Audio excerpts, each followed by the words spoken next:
So let's I guess change gears a little bit and talk about the, I guess the roadmap for both telemedicine and broadband.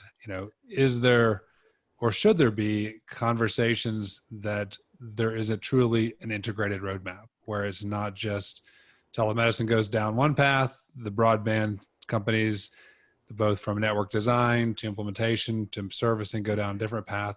Should there be an integrated roadmap? And if so, who leads that?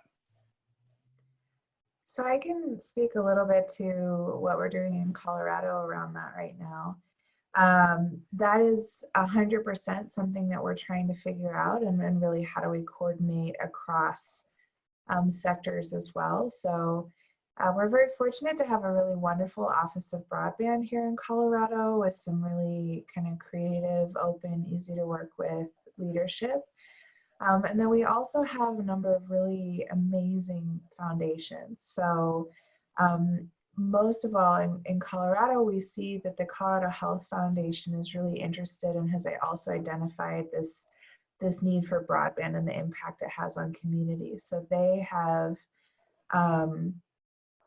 been doing kind of a mapping exercise of Colorado for the last year of where there are communities where improving broadband access would make a big impact related to equity. So for those of you that aren't familiar with equity, that's like making sure that everybody has the same opportunities and the same rights and the same resources regardless of where they live, how much money they have, or what other circumstances they have in their life. And so that's been a really exciting initiative. And I think that, frankly, because broadband is so expensive, right? Building internet is so expensive, and funding that comes from the federal government can be complicated.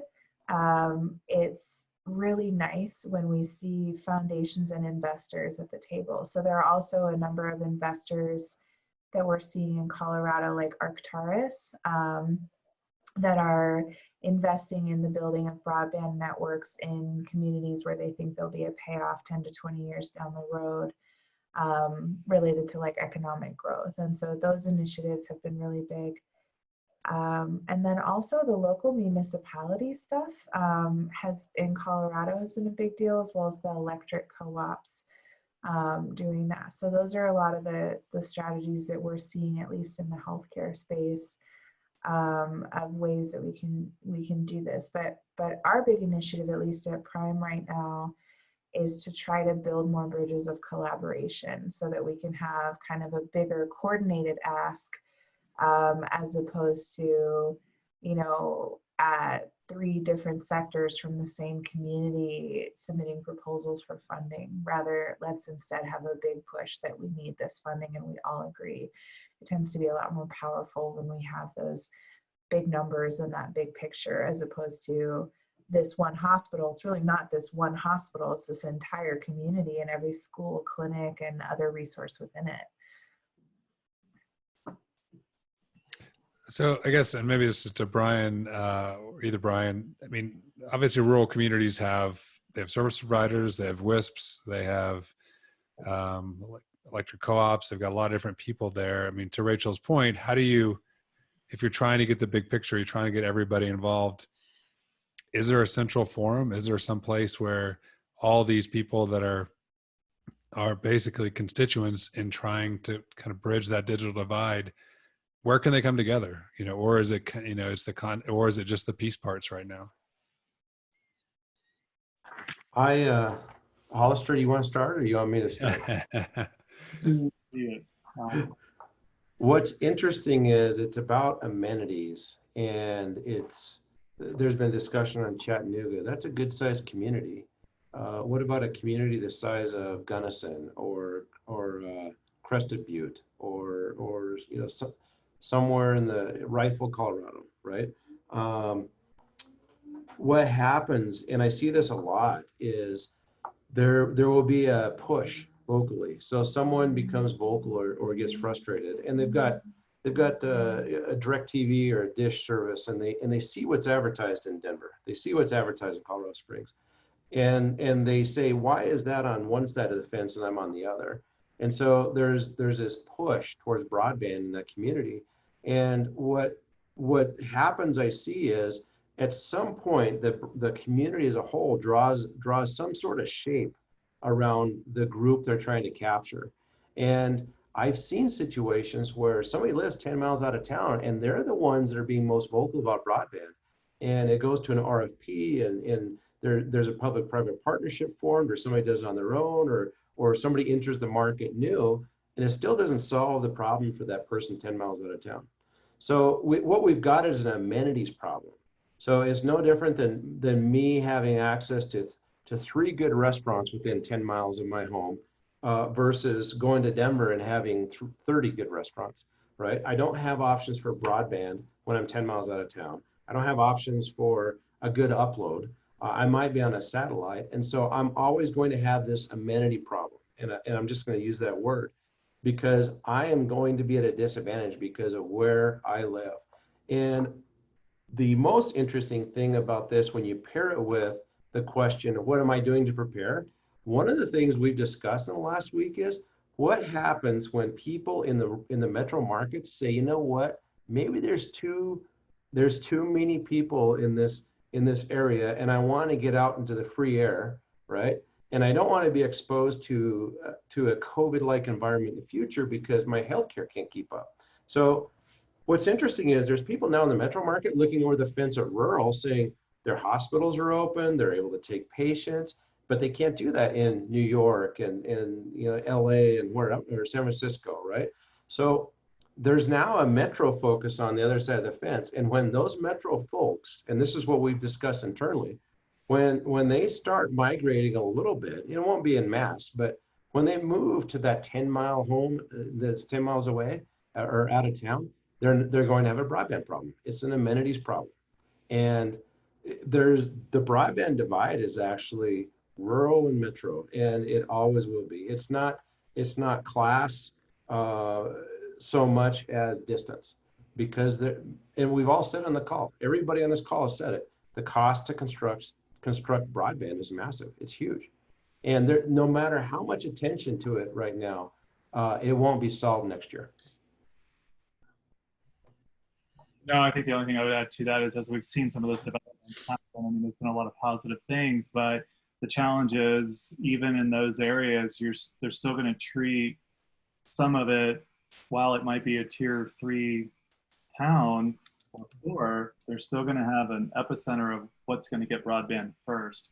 And even if they have that person that's 10 miles away, they're at the very end of that build cycle, right? Because it's going to take the longest amount of time for them to see a payback, even if they're getting government money as well to help fund it. So we still have a major challenge with density, and the smaller the density, the more it costs, and the harder it is for you ultimately to have connectivity. And so there are some options like a satellite type connection, but you can't do what we're doing right now in satellite. The propagation delay and the upstream challenges just do not allow this to work. It's better than nothing, right? There's still some aspect of care that could be had via email and things like that, but you're not going to have a two-way communication.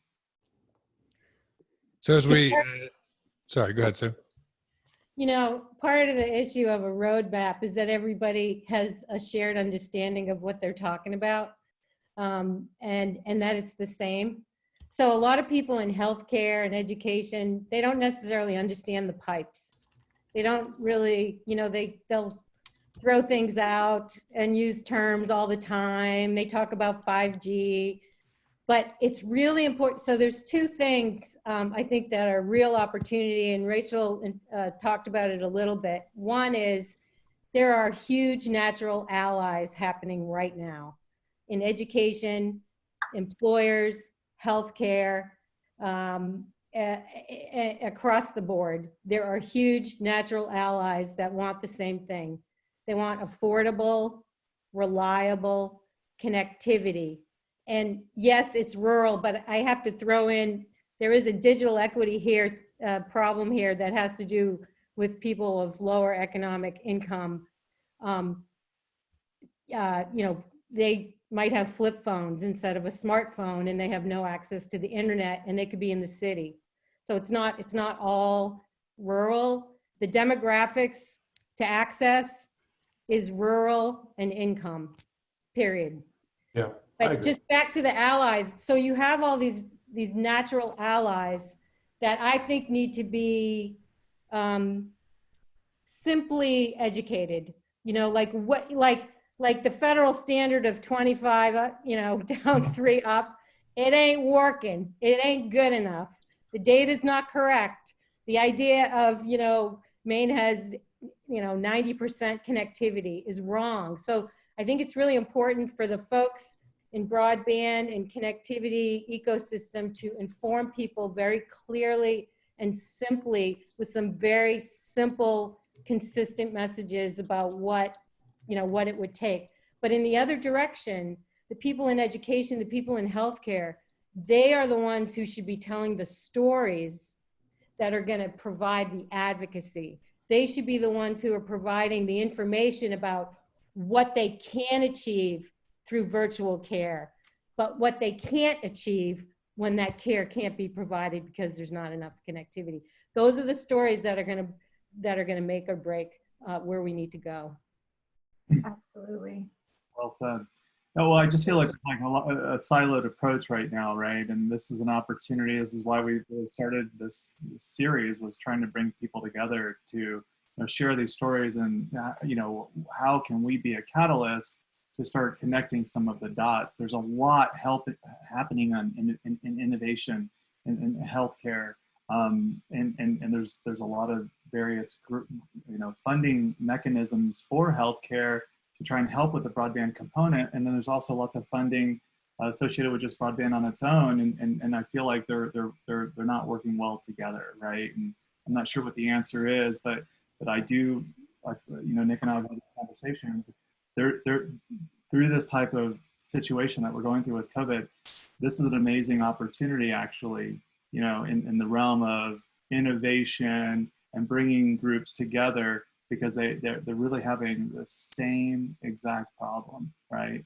So we've got to be able to get this connectivity. And Susan, I'm so glad you said it. I mean, right here, our Denver public schools, I think it's like 12 to 15% of the kids don't have broadband access, right? So as they have started to work from home, they're not, right? And they're trying to do a lot of things, Wi-Fi hotspots, this and that, but still so many don't have just the basic access to keep up with their classmates and what's going on, right? And I think that's the stark reality of this, right? Is who would have thought that there'd be that many issues in a metro market, right? And the point I was making earlier in response to Nick's question is, no matter how broadband is looked at, and again, everybody on this call recognizes the need for it to be available and universal and whatnot. But the fact of the matter is, when people look at a broadband problem, they actually try to solve the equation for most. And that's what we're seeing now, is the equation has been solved for most in the metro market. Sue was pointing out low income. You've pointed out students that without sufficient broadband to perform schoolwork. And I see the same thing in rural areas where the guy that's 10 miles out of town, his problem's still not solved, although he may have been the one that advocated for a broadband solution. So we've got to get out of the mode of solving the problem for most and solving it for all.